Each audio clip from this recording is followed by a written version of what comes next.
SRT education में आप लोगों का स्वागत है। एसआरटी एजुकेशन में आप लोगों का स्वागत है। आज आप देख रहे हैं very very important question Edutoria current affairs के। करंट अफेयर का सीरीज चल रहा है, जिसमें सीरीज में 2 सीरीज मतलब जला चुके हैं और इसमें तीसरा सीरीज चालू होने जा रहे हैं। आज 21 नंबर क्वेश्चन से प्रत्येक मतलब वीडियो में आपको 10-10 क्वेश्चन बताए जाएंगे। आपने अगर वीडियो नहीं देखा है फर्स्ट सेकंड तो आप वीडियो मतलब एसआरटी एजुकेशन पर जाकर एडुटेरिया मतलब करंट अफेयर मतलब माने क्या कीजिएगा, एसआरटी एजुकेशन पर जाइएगा और आपको वहां से आपको प्रत्येक वीडियो मिल जाएंगे करंट अफेयर्स के। एडुटेरिया करंट अफेयर के फर्स्ट और सेकंड वीडियो अब थर्ड वीडियो स्टार्ट होने जा रहे हैं, जो 21 से लेकर 30 क्वेश्चन बताए जाएंगे, 30 तक क्वेश्चन बताए जाएंगे और प्रत्येक क्वेश्चन का सीरीज चलेगा। 10-10 क्वेश्चन प्रत्येक बताए जाएंगे और उसका डिटेल के साथ बताए जाएंगे।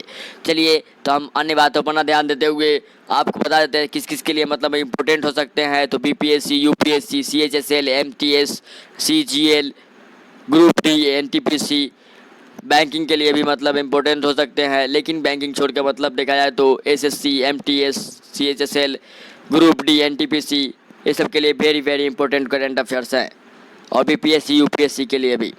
चलिए क्वेश्चन को बढ़ते हैं हम आगे। पहला क्वेश्चन हमारा है कि किस गवर्नर जनरल के कार्यकाल के दौरान नेटिव मैरिज एक्ट को पारित किया गया था। तो किस गवर्नर जनरल के कार्यकाल के अनुसार दौरान नेटिव मैरिज एक्ट को पारित किया गया था? तो ये किया गया था किसके? लॉर्ड नॉर्थ बुक के द्वारा किया गया था। तो नेटिव मैरिज एक्ट को 1872 ईस्वी में पारित किया गया था। इस समय भारतीय गवर्नर जनरल कौन थे? लॉर्ड नॉर्थ बुक थे। कुछ प्रमुख सामाजिक सुधार अधिनियम गवर्नर जनरल के द्वारा थे। अधिनियम और गवर्नर।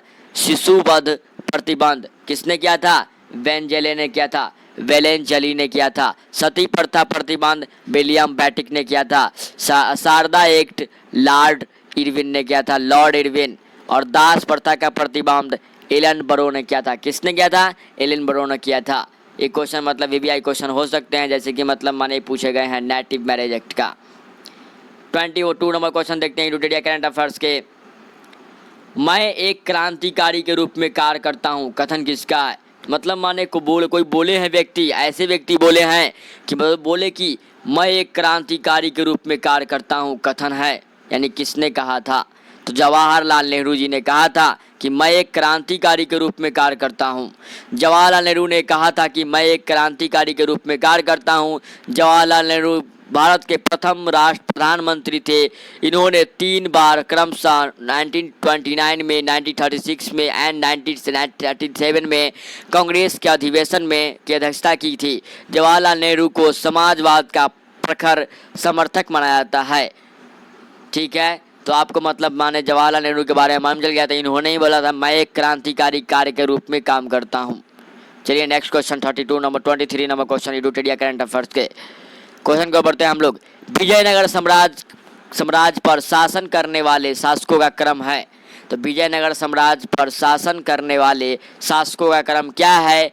तो संगम, तुलुब, अराविडू। संगम, सुलुब, तुलुब, अराविडू। विजयनगर साम्राज्य की स्थापना 1936 में हरिहर एवं बुक्का ने करवाया था नामक 2 भाइयों ने की थी। इस साम्राज्य पर शासन करने वाले शासकों का क्रमशः संगम वंश, सुलुब वंश, तुलुब वंश, अराविडू। विजयनगर के शासक किसान कृष्णदेव राय सर्वाधिक प्रसिद्ध राजा हुए, जिनका संबंध तुलुब वंश से था, यानी तजलगा तुगलक वंश मान सकते हैं आप लोग। चलिए तो आए क्वेश्चन को हम बढ़ते हैं 24 नंबर क्वेश्चन की ओर। एडुटेरिया करंट अफेयर क्या क्वेश्चन है? चलिए हम लोग कहते हैं 24 नंबर कहता है निम्नलिखित में से किस मुगल शासक ने हिंदू मंदिरों को तोड़ने का आदेश दिया था? तो कौन सा मुगल साम्राज्य था जिसने कहा था कि हिंदुओं के मंदिरों को तोड़ दिया जाए? तो आदेश दिया था कौन? औरंगजेब। तो आप जान सकते हैं औरंगजेब के आप लोगों ने बारे में पढ़ा होगा कि औरंगजेब कौन थे। तो मुगल शासक औरंगजेब ने सर्वप्रथम हिंदू मंदिरों को तोड़ने का आदेश दिया। कब दिया? तो 1669 ईस्वी में दिया था। तो औरंगजेब को जिंदा पीर कहा जाता था। क्या कहा जाता था? तो जिंदा पीर के नाम से किसे जाना जाता है? तो औरंगजेब को जाना जाता है। इसके समय सूबों की संख्या 20 थी, यानी सूबों की संख्या क्या थी? 20 थी। चलिए हम लोग जान गए कि जिंदा पीर के नाम से किसने जाना जाता है, तो औरंगजेब को। और किसने कहा था कि हिंदुओं को मंदिर को तोड़ा जाए सबसे पहले, तो कहा था कौन, मुगल शासक औरंगजेब ने कहा था। कब कहा, 1669 ईस्वी में। चलिए 25 नंबर क्वेश्चन के बढ़ते हैं हम लोग, ईटीडी करंट अफेयर गॉड। चलिए 25 में कहता है क्या, निम्नलिखित में से निम्नलिखित विद्रोह तथा प्रभावित क्षेत्रों में किसका मिलान सही नहीं है। तो मतलब देखा जाए तो कौन सा मतलब सही नहीं है, लेकिन फकीर विद्रोह बंगाल, ये सही है। फकीर विद्रोह कहाँ हुआ था, बंगाल में हुआ था, सही है। अहोम विद्रोह कहाँ हुआ थे, असम में हुआ था, सही है।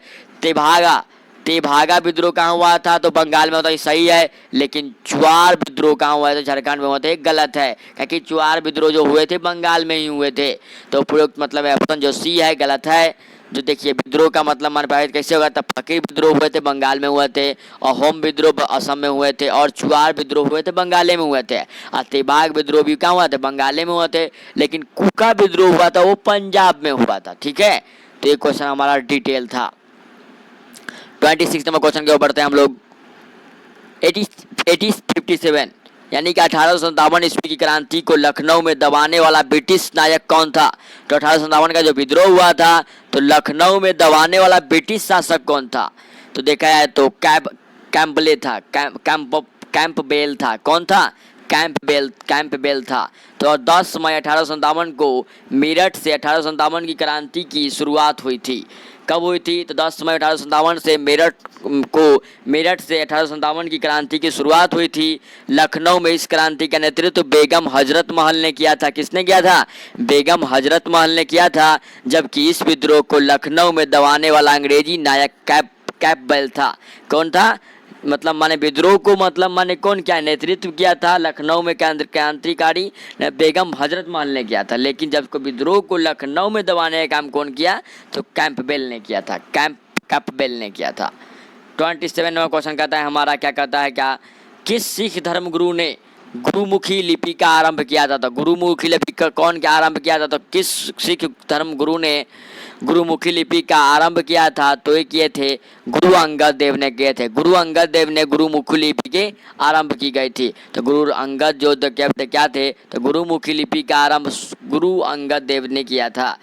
सिख धर्म में प्रथम गुरु गुरु नानक की जीवनी भी गुरु अंगद ने लिखा था। यानी कि गुरुमुखी लिपि का आरंभ कौन किया, तो गुरु अंगद देव ने किया था। और सिख धर्म में प्रथम गुरु गुरु नानक की जीवनी किसने लिखी, जीवनी थी, तो गुरु अंगद ने लिखा हुआ था। ठीक है, तो 28 नंबर क्वेश्चन के ऊपर बढ़ते हैं हम लोग। प्रत्येक वीडियो में आपको 10 क्वेश्चन बताए जाएंगे और भी मतलब डिटेल के साथ बताए जाएंगे। गांधी इरविन पैक्ट कब हुआ था, तो गांधी इरविन पैक्ट कब हुआ, तो 5 मार्च 1931 को हुआ था। कब हुआ था, तो 5 मार्च 1931 को हुआ था। आप लोग जानते भी होंगे, तो गांधी इरविन पैक्ट 5 मार्च 1931 को हुआ था। इस पैक्ट के बाद गांधी जी ने सविनय अवज्ञा आंदोलन को स्थगित कर दिया मतलब माने छोड़ दिया था। तो गांधी इरविन समझौता की मुख्य बातें हैं, डांडी मार्च के राजनीतिक बंदियों को रिहा किया गया, भारतीयों को फिर से मिला नमक बनाने का हक, आंदोलन के दौरान हुए त्याग पत्र किए का आविष्कार अस्वीकार, आंदोलन में जब्त की गई संपत्ति की सबको लौटाई गई। यानी जितने भी संपत्ति थे वो सब लौटाए गए किसको, यानी क्या एक गांधी इरविन के द्वारा। क्या कि मतलब इसी के बाद मतलब जो सविनय अवज्ञा थे उन्होंने गांधी जी ने बंद कर दिए। 29 नंबर क्वेश्चन कहता है, क्या कहता है, तो देखिएगा यूएनडीपी ने अपनी पहली मानव विकास रिपोर्ट किस वर्ष प्रकाशित किया। तो यूएनडीपी मतलब समझते हैं human development resource, UNDP human development reports. UNDP ने अपनी पहली मानव विकास रिपोर्ट किस वर्ष प्रकाशित की थी, तो संयुक्त राष्ट्र विकास कार्यक्रम ने 1990 में अपनी मानव विकास रिपोर्ट प्रकाशित की थी। मानव विकास सूचकांक विकसित करने वाले दल का नेतृत्व महबूब उल हक और इंगे कोल ने किया था 1990 में। कब किया था, 1990 में किया था। चलिए हम लोग जान गए। तो 30 नंबर क्वेश्चन इस वीडियो का लास्ट क्वेश्चन है। आपको 10 क्वेश्चन प्रत्येक वीडियो बताए जाएंगे और भी डिटेल के साथ बताए जाएंगे। दी थर्ड पिलर यानी तीसरा पिलर, जैसा कि मतलब जानते हैं ना, 2 पिलर से मतलब खड़े होते हैं, बिल्डिंग तो नहीं होता, बीच में मतलब सपोर्ट दिया जाते हैं एक लाइन से। तो थर्ड पिलर के रूप में मतलब बुक लिखा गया, द थर्ड पिलर। ये आप पिक्चर दिख रहे होंगे बुक का, जिसने किसने लिखा था, रघुराम राजन जी ने लिखा हुआ था the third pillar. The third पे पुस्तक के लेखक कौन है, तो रघुराम जी राजन ने। तो रघुराम राजन क्या है, थर्ड पिलर लेखक, बुक के लेखक हैं। थर्ड पिलर पुस्तक भारतीय रिजर्व बैंक के पूर्व गवर्नर जनरल रघुराम जी राजन द्वारा लिखी गई है। थर्ड पिलर क्या है, तो बैंक में जो मतलब गवर्नर थे रघुराम राजन जी, तो मतलब माने क्या थे, पहले गवर्नर थे, लेकिन अब क्या हो गए, गवर्नर नहीं है। तो रघुराम राजन जी ने मतलब बुक लिखा क्या, दी थर्ड पिलर पुस्तक। तो ये मतलब लेखक थे रघुराम राजन जी। तो इस वीडियो में, आज की वीडियो में इतना ही। तो आप लोग वीडियो अच्छा लगा हो तो चैनल को सब्सक्राइब करें, लाइक करें और शेयर करें। और इस वीडियो में आपको वेरी वेरी इंपॉर्टेंट क्वेश्चन बताए गए हैं और इसको गहन अध्ययन करें। और भी मतलब माने फैक्ट बताए जाएंगे आगे वीडियो में आने में। यानी क्या सेशन मतलब सीरीज चल रहा है, आपको सीरीज मतलब सीरीज बाई सीरीज बताए जाएंगे। चलिए, प्रत्येक वीडियो में 10 क्वेश्चन। तो आज की वीडियो में इतना ही। Thanks for watching my video.